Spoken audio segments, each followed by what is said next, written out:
আপনারা দেখছেন একুশে টেলিভিশন।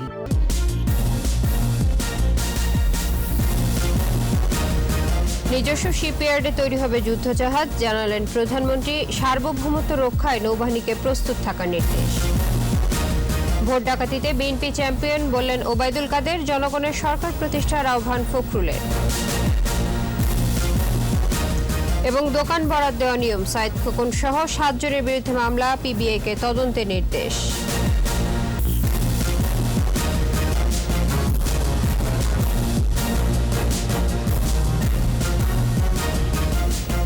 শুনছিলেন ফার্স্ট সিকিউরিটি ইসলামী ব্যাংক লিমিটেড সংবাদ শিরোনাম। আমন্ত্রণ জানাচ্ছি রাতের 21 সংবাদে। আপনাদের সাথে আছে ইসরাত জাহান। দর্শক, 21 টেলিভিশনের সংবাদ একই সাথে সরাসরি দেখতে পাবেন আমাদের ফেসবুক পেজ www.facebook.com/2124 অনলাইনে। যুদ্ধ নয়, শান্তিতে বিশ্বাস করে বাংলাদেশ। তবে স্বাধীনতা সার্বভৌমত্ব রক্ষায় সদা প্রস্তুত থাকতে হবে। বাংলাদেশ নৌবাহিনীর শীতকালীন রাষ্ট্রপতি কুচকাওয়াজ অনুষ্ঠানে এই কথা বলেন প্রধানমন্ত্রী শেখ হাসিনা। বলেন, বিশাল সমুদ্র সীমায় থাকা সম্পদ দেশের উন্নয়নে কাজে লাগাতে চায় সরকার। দেশের কেউ গৃহহীন থাকবে না, শতভাগ মানুষ বিদ্যুৎ পাবে উল্লেখ করে সরকার প্রধান বলেন, এটা হবে মুজিব বর্ষের সেরা উপহার। প্রণব চক্রবর্তীর রিপোর্ট। বাংলাদেশ নৌবাহিনীর মিডশিপম্যান 2018 আলফা ও ডিইও 2020 ব্র্যাভো ব্যাচের শীতকালীন রাষ্ট্রপতি কুচকাওয়াজ চট্টগ্রামের নেভাল একাডেমিতে আয়োজিত এই অনুষ্ঠানে গণভবন থেকে ভার্চুয়াল প্ল্যাটফর্মে যুক্ত হন প্রধানমন্ত্রী শেখ হাসিনা। এ সময় অনুষ্ঠিত কুচকাওয়াজে সালাম গ্রহণ করেন প্রধানমন্ত্রী। এ কোর্সে কৃতিত্ব অর্জনকারী কর্মকর্তাদের প্রধানমন্ত্রীর পক্ষে স্বর্ণপদক ও সোর্ড অব অনার তুলে দেন নৌবাহিনী প্রধান অ্যাডমিরাল এম শাহিন ইকবাল। দিক নির্দেশনামূলক বক্তব্যে প্রধানমন্ত্রী বলেন, 27টি যুদ্ধজাহাজ এবং 2টি সাবমেরিন নিয়ে বাংলাদেশ নৌবাহিনী এখন ত্রিমাত্রিক বাহিনীতে পরিণত হয়েছে। নিজস্ব শিপইয়ার্ডে তৈরি হবে যুদ্ধজাহাজ।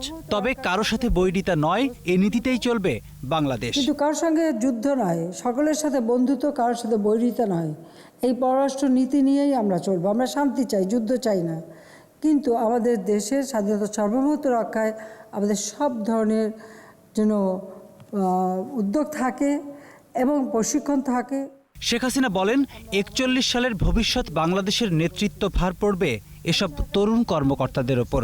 নিজেদের সমুদ্র সম্পদকে সঠিকভাবে দেশের কাজে ব্যবহারের ভূমিকা রাখতে তাগিদ দেন তিনি। ভারত এবং মিয়ানমার, যদিও তাদের বিরুদ্ধে আমরা মামলা করি, কিন্তু বন্ধুত্বপূর্ণ সম্পর্ক বজায় রেখে সে মামলা করে আমরা বিজয় অর্জন করি এবং বিশাল সমুদ্র সীমা আমরা অর্জন করতে সক্ষম হই। এই সীমা আমাদের রক্ষা করা এবং সমুদ্র সম্পদকে আমাদের কাজে লাগানো। মুজিব বর্ষে কেউ গৃহহীন থাকবে না, সকলের ঘরে যাবে বিদ্যুৎ। সে অঙ্গীকারের কথা আবারও উল্লেখ করেন সরকার প্রধান। প্রায় 99% মানুষের ঘরে বিদ্যুৎ দিতে সক্ষম হয়েছে। ইনশাআল্লাহ প্রত্যেকটা ঘরেই আমরা বিদ্যুৎ পৌঁছাতে পারবো, শতভাগ আমরা বিদ্যুৎ দেব। বাংলাদেশের একটি মানুষও গৃহহারা থাকবে না, এটাই আমাদের নীতি। করোনা সংক্রমণ প্রতিরোধে সবাইকে সচেতন থাকার আহ্বান জানান প্রধানমন্ত্রী শেখ হাসিনা। সবাইকে আমি আন্তরিক ধন্যবাদ জানাই। প্রণব চক্রবর্তী, 21 টেলিভিশন, ঢাকা। বাংলাদেশের ভোট ডাকাতিতে বিএনপি চ্যাম্পিয়ন, তাদের রেকর্ড কেউ ভাঙতে পারবে না, বলেছেন আওয়ামী লীগের সাধারণ সম্পাদক ওবায়দুল কাদের। মিছামাছি গণতন্ত্রের কথা বলে আন্দোলনের নামে নৈরাজ্য সৃষ্টি করলে কঠোর ব্যবস্থার হুঁশিয়ারিও দেন তিনি। প্রণব চক্রবর্তীর আরও একটি রিপোর্ট। 2018 সালের 30 ডিসেম্বর একাদশ জাতীয় সংসদ নির্বাচনে জয়লাভ করে আওয়ামী লীগের নেতৃত্বাধীন সরকার। দ্বিতীয় বর্ষপূর্তির এই দিনটিকে গণতন্ত্রের বিজয় দিবস হিসেবে উদযাপন করেছে আওয়ামী লীগ। এ উপলক্ষে রাজধানীর কৃষিবিদ ইনস্টিটিউটে ঢাকা মহানগর উত্তর আওয়ামী লীগের আলোচনা সভায় বক্তারা বলেন, বিএনপির ঐক্য দেশ বিরোধী অপশক্তির সাথে অস্থিতিশীলতা তৈরি করে ফায়দা লুটতে চায় তারা। ওদের গণতন্ত্র মানে হলো এদেশকে একটি জঙ্গিদের অভয়ারণ্য পরিণত করার গণতন্ত্র। ওদের গণতন্ত্র হলো 75-এর খুনিদের অবাধ বিচরণ ভূমিতে পরিণত করার গণতন্ত্র। যাদের কোনো নীতি নাই, যাদের গণতন্ত্রের প্রতি বিন্দুমাত্র শ্রদ্ধা নাই, যারা সেনা ছাউনিতে জন্ম হয়েছে, সেই বিএনপি এই সকল ধর্ম ব্যবসায়ীদের, এই সকল সাম্প্রদায়িক শক্তিকে মাঠে নামিয়ে রাজনৈতিক ফায়দা লুটতে চায়। অনুষ্ঠানে ভিডিও কনফারেন্সে যুক্ত হন দলের সাধারণ সম্পাদক ওবায়দুল কাদের। বলেন, ভোট ডাকাতির রাজনীতি যারা করে গণতন্ত্রের কথা তাদের মুখে শোভা পায় না। স্বাধীন বাংলাদেশের ইতিহাসে ভোট ডাকাতিতে বিএনপি যে রেকর্ড করেছে তা কেউ ভাঙতে পারবে না।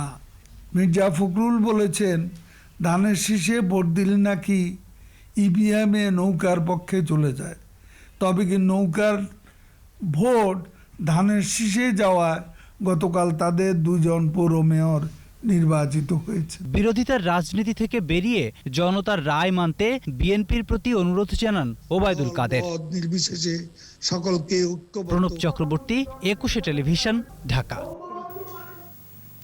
পুলিশের সাথে কিছুটা ধাক্কাধাক্কি শেষে জাতীয় প্রেস ক্লাবের সামনে সমাবেশ করল বিএনপি। 11 জাতীয় সংসদ নির্বাচনের 2 বছর পূর্তি সমাবেশ থেকে বিএনপি মহাসচিব বলেন, নতুন বছরে গণতন্ত্র পুনঃপ্রতিষ্ঠা করাই হবে মূল লক্ষ্য। জনগণের সরকার প্রতিষ্ঠা করতে জনগণকে ঐক্যবদ্ধ হওয়ার আহ্বান জানান তিনি। আদিত্য মামুনের রিপোর্ট। সমাবেশের শুরুতেই পুলিশের সাথে ধাক্কাধাক্কি শুরু হয় বিএনপি নেতাকর্মীদের। কিছুক্ষণ পরেই পরিস্থিতি স্বাভাবিক হয়। 11 জাতীয় সংসদ নির্বাচনের 2 বছর পূর্তিতে পূর্ব ঘোষণা অনুযায়ী জাতীয় প্রেস ক্লাবের সামনে এই মানববন্ধন ও সমাবেশে যোগ দেন বিএনপির মহাসচিব মির্জা ফখরুল ইসলাম আলমগীর সহ কেন্দ্রীয় নেতারা। বক্তৃতায় সরকারের ব্যাপক সমালোচনা করেন বিএনপি মহাসচিব। তিনি বলেন, সরকার দলীয়করণ করে সব প্রতিষ্ঠান ধ্বংস করে ফেলেছে। নতুন বছরে সরকার পরিবর্তনের জন্য সবাইকে ঐক্যবদ্ধ হওয়ার আহ্বান জানান ফখরুল। তারা আমাদের যে নির্বাচন ব্যবস্থা তাকে ধ্বংস করেছে, প্রশাসনকে দলীয়করণ করেছে, আমাদের অর্থনীতিকে ধ্বংস করেছে এবং বাংলাদেশে একটা লুটপাটের রাজত্ব কায়েম করেছে। বিএনপি মহাসচিব দিনটিকে গণতন্ত্রের জন্য একটি কালো দিন বলে অভিহিত করেন। সরকার সারা দেশকে কারাগার বানিয়ে ফেলেছে বলেও অভিযোগ করেন বিএনপি মহাসচিব। এই সরকার আজকে মানুষগুলোর শ্বাসরুদ্ধ করে একটা অস্বস্তিকর পরিবেশ সৃষ্টি করেছে। এর থেকে আমাদের মুক্তি পেতে হবে। আবারও নিরপেক্ষ সরকারের অধীনে নির্বাচন দেওয়ার দাবি জানান ফখরুল। নিরপেক্ষ সরকারের হাতে ক্ষমতা দিয়ে। আদিত্য মামুন, 21 টেলিভিশন, ঢাকা।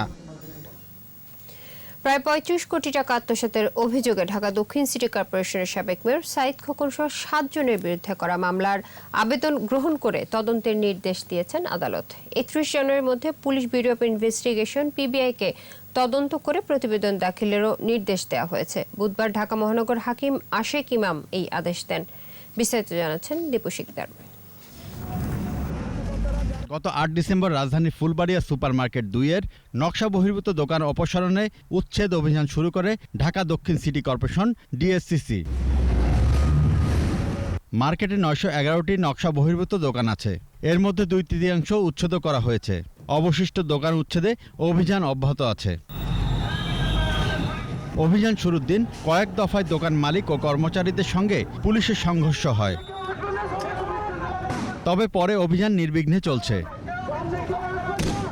অভিযান চলার মধ্যেই নকশা বহির্ভূত দোকান বরাদ্দ নিয়ে 34 কোটি 89 লাখ টাকা আত্মসাতের অভিযোগ এনে মঙ্গলবার আদালতে মামলা করতে আবেদন করেন ব্যবসায়ী দেলোয়ার হোসেন। আবেদনে ঢাকা দক্ষিণ সিটির সাবেক মেয়র সাঈদ খোকন সহ 7 জনকে আসামি করা হয়। সাবেক মেয়র মানুষ থেকে কোটি কোটি টাকা নিয়ে যেভাবে রাস্তায় আজকে তাদেরকে ফেলে দিয়েছেন, সে বৈধ বলেছেন, বৈধ বলে টাকা নিয়েছেন। বুধবার এই আবেদনের উপর শুনানি হয়। শুনানি শেষে আদালত এই আবেদনটি মামলা হিসেবে গ্রহণ করেন। মামলার কোনো যৌক্তিকতা নেই। আর এর নেপথ্যে দক্ষিণ সিটির বর্তমান মেয়র শেখ ফজলেনুর তাপসের হাত আছে বলে অভিযোগ করেন সাঈদ খোকন। দীপু শিকদার, 21 টেলিভিশন, ঢাকা।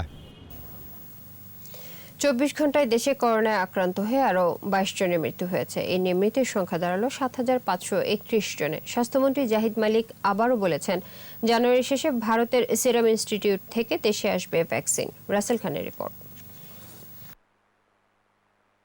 করোনায় 24 ঘন্টায় 22 জনের মৃত্যু হয়েছে। এর মধ্যে পুরুষ 16 জন আর মহিলা 6 জন। নতুন করে শনাক্ত হয়েছে 1,235 জন। স্বাস্থ্য অধিদপ্তরের সংবাদ বিজ্ঞপ্তি বলছে, এ পর্যন্ত আক্রান্তের সংখ্যা 5,12,496।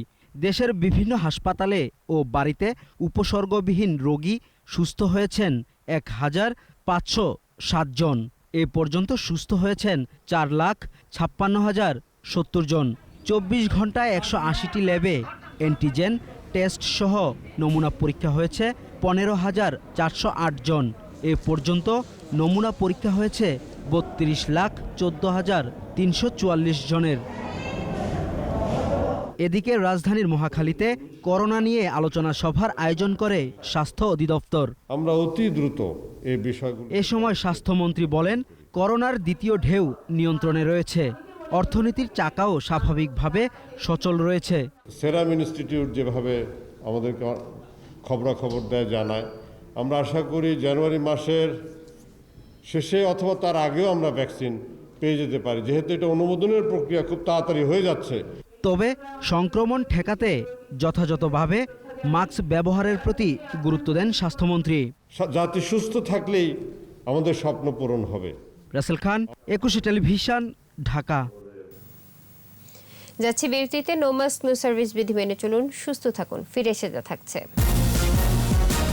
বন বিভাগে বদলি নিয়োগে দুর্নীতি, পদ ভেদে লেনদেন 3 কোটি টাকা, টিআইবি রিপোর্ট। আবার আমন্ত্রণ, দেখছেন রাতের 21 সংবাদ। আইনি দুর্বলতা ও অবকাঠামোর অভাবে বন রক্ষায় ব্যর্থ বন অধিদপ্তর। এর সঙ্গে আছে দুর্নীতি, অনিয়ম ও অব্যবস্থাপনার বিরূপ প্রভাব। বুধবার ট্রান্সপারেন্সি ইন্টারন্যাশনাল টিআইবি এক সংবাদ সম্মেলনে এসব কথা জানিয়েছে। প্রতিষ্ঠানটি বলেছে, বন অধিদপ্তর বনাঞ্চল রক্ষার বদলে ক্ষমতাসীনদের দখলে সহায়তা করছে, সহায়ক ভূমিকা পালন করছে আদিবাসীদের উচ্ছেদে। মেহেদী হাসানের রিপোর্ট।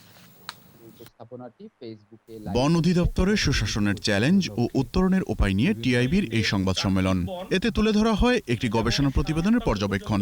টিআইবির গবেষণা বলছে, দেশের বনভূমি রক্ষায় অধিদপ্তর শুধু ব্যর্থই হয়নি, অনেক ক্ষেত্রে তারা উজাড়কারীর ভূমিকায় রয়েছে। দুর্নীতি, অনিয়ম ও ক্ষমতার অপব্যবহারের মাধ্যমে বনের জমি দখল ও বন উজাড়ে অনেক ক্ষেত্রে সহায়তা করেছে বন বিভাগ। প্রধান বন সংরক্ষকের পদোন্নতি সহ নানা পদে নিয়োগে ঘুষের ছড়াছড়ি বলে উল্লেখ করে প্রতিষ্ঠানটি।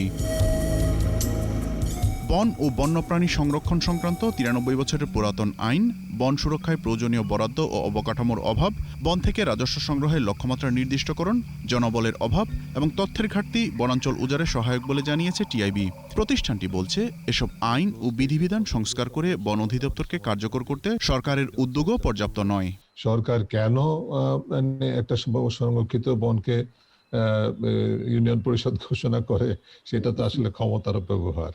ক্ষমতা থাকলে যাদের হাতে ক্ষমতা থাকে, ক্ষমতা যখন জবাবদিহিনভাবে চর্চা করার মতো সুযোগ সৃষ্টি হয়ে যায়, তখন সেটা অপব্যবহার হয়।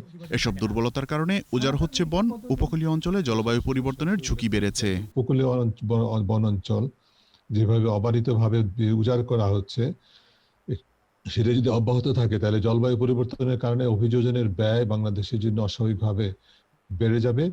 এবং ইতিমধ্যে আমরা জানি যে এর বোঝাটি বইতে হচ্ছে উপকূলীয় প্রান্তিক জনগণকে, যাদের মধ্যে অনেকেই ইতিমধ্যে অভ্যন্তরীণ অভিবাসী হিসেবে রূপান্তরিত হয়েছে। এমন পরিস্থিতিতে আইন যুগোপযোগী করার পাশাপাশি বন অধিদপ্তরকে ঢেলে সাজাতে 15 দফা সুপারিশ উপস্থাপন করেছে টিআইবি।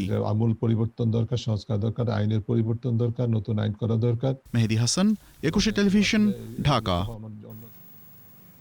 মিজোরাম সীমান্তে পার্শ্ববর্তী দেশের সন্ত্রাসীদের অবস্থানের গোয়েন্দা তথ্য আছে। বিজেপি পদক প্রদান অনুষ্ঠানে জানিয়েছেন স্বরাষ্ট্রমন্ত্রী আসাদুজ্জামান খান কামাল। বিজেপি সদর দপ্তর পিলখানায় সাংবাদিকদের তিনি বলেন, সন্ত্রাসীদের ধরতে প্রায়ই অভিযান চালায় বর্ডার গার্ড বাংলাদেশ, কিন্তু তারা দুর্গম পাহাড়ে পালিয়ে যায়। ভারতের সাথে এই বিষয়ে তথ্য আদান প্রদানও হচ্ছে। এ সময় বীরত্ব এবং কৃতিত্বের স্বীকৃতির জন্য 4টি ক্যাটাগরিতে 60 জনকে পদক দেওয়া হয়। আমাদের কিছু গোয়েন্দা রিপোর্ট রয়েছে, আমাদের দেশে দুষ্কর্ম করেই ওই সমস্ত জায়গায় পালিয়ে যায়, কিংবা ওদেরগুলো এসে আমাদের এখানে শেল্টার নেয়। এই সবগুলোই বন্ধ করার জন্যই আমরা সেইখানে, আমি যে কিছুক্ষণ আগেই বলেছি, ত্রিমাত্রিক বাহিনী হয়ে গিয়েছে। আমাদের বাহিনীর সেই সক্ষমতা আমরা ব্যবস্থা করে দিয়েছি আমাদের মাননীয় প্রধানমন্ত্রীর নির্দেশনায়, এবং বর্ডার রোডগুলো আমরা তৈরি করছি। আবারও বিরতি। নো মাস্ক নো সার্ভিস বিধি মেনে চলুন, সুস্থ থাকুন। যখন ফিরছি তখন অন্যান্য খবরের সঙ্গে আরও থাকবে। এবার যুক্তরাষ্ট্র ও কানাডায় নতুন ধরনের করোনা ভাইরাস, ইংল্যান্ডে পূর্ণ লকডাউনের সুপারিশ। আর এর সাথে শেষ করছি রাতের 21 সংবাদ। তবে যাবার আগে ফার্স্ট সিকিউরিটি ইসলামী ব্যাংক লিমিটেড সংবাদ শিরোনামগুলো আরও একবার। নিজস্ব শিপইয়ার্ডে তৈরি হবে যুদ্ধজাহাজ, জানালেন প্রধানমন্ত্রী। সার্বভৌমত্ব রক্ষায় নৌবাহিনীকে প্রস্তুত থাকার নির্দেশ। ভোট ডাকাতিতে বিএনপি চ্যাম্পিয়ন, বললেন ওবায়দুল কাদের। জনগণের সরকার প্রতিষ্ঠার আহ্বান ফখরুলের।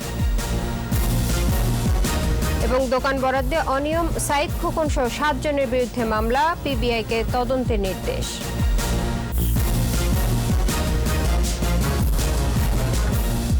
সর্বশেষ খবর জানতে ডায়াল করুন 2021 নম্বরে, আর ভিজিট করুন 21-tv.com এই ওয়েবসাইটে। এছাড়াও ফেসবুকে ভিজিট করতে পারেন facebook.com/2124 অনলাইনে। 21-এর খবর দেখুন, 21-এর সাথেই থাকুন। স্বাস্থ্যবিধি মেনে চলুন, সুস্থ থাকুন।